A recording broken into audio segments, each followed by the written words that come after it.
one of the biggest villains in the deep state has been unmasked.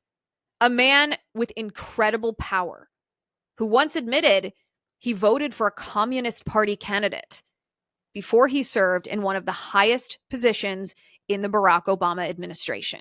And this brings us, of course, to the deep state swamp creature who, from his position of power, played one of the most significant roles in trying to subvert President Trump. The mask has fallen away. You've seen his name a million times. You've probably seen his face. Maybe you've seen him, what does he work for, MSNBC now? But did we actually realize the level of deceit?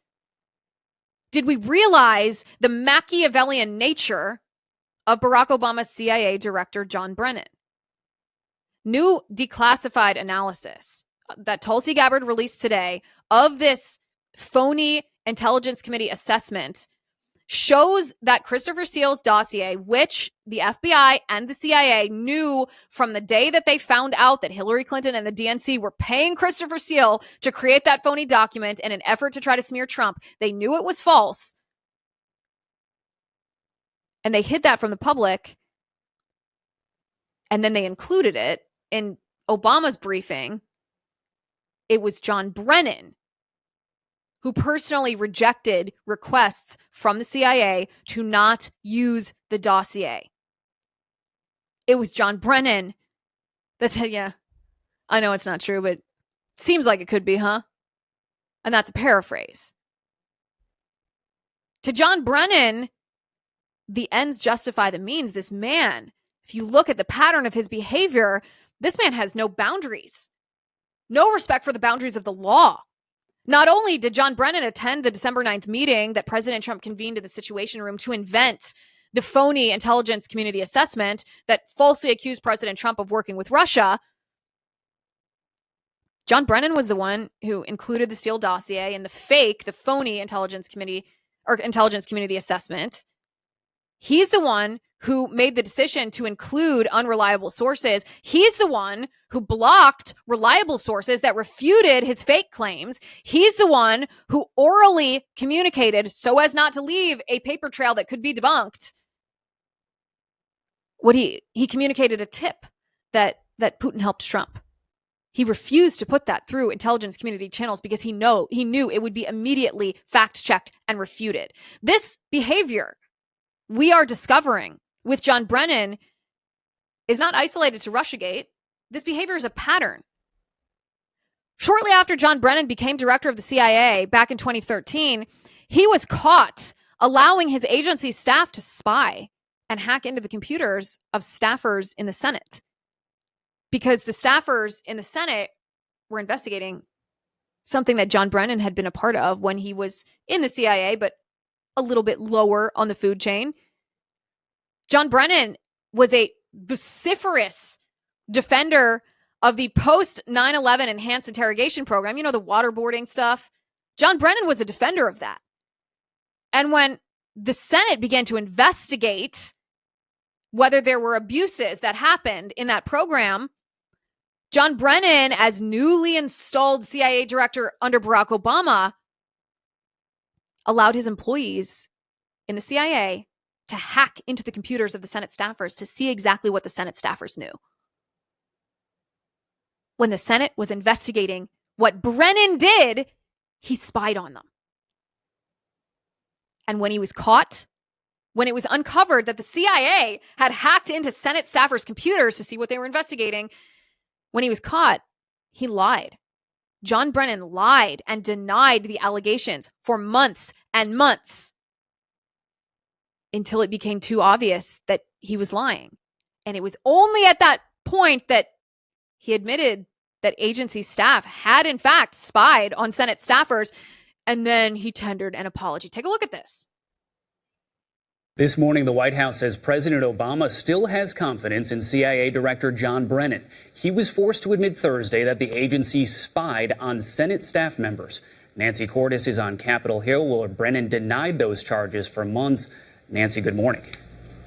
Good morning. Well, as you can imagine, those senators are... President Obama still has confidence in CIA Director John Brennan. Well, if those words this morning, the White House says President don't make the circle, don't close the circle, then I don't know. Then I don't know what does. Brennan, you'll remember, was one of the 51 former intel officials who signed that letter saying that Hunter Biden's laptop wasn't real. It was Russian disinformation, even though they knew it was real, just like you knew it was real. In 2017, John Brennan denied in front of Congress that the Steele dossier was used as the basis for the intelligence community assessment that we now know is phony. And we know now that he lied under oath. Here he is lying. Do you know if the Bureau ever relied on the Steele dossier as part of any court filings, applications, petitions, pleadings? I have no awareness. Did the CIA rely on it? No. Why not?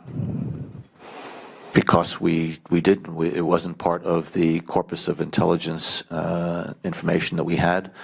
It was not in any way used as a basis for the intelligence community assessment that was done. It was not. Oh, but it was, John Brennan. And the reason that it was because you said that it should be used. And you personally overruled your own CIA officials that warned you that it was false. John Brennan is a deviant individual. John Brennan has no respect for the boundaries of the law. He's Machiavellian. He has a pattern in his career, not just in Russiagate, but beyond, of lying and obfuscating the truth in order to achieve political ends and self-preservation.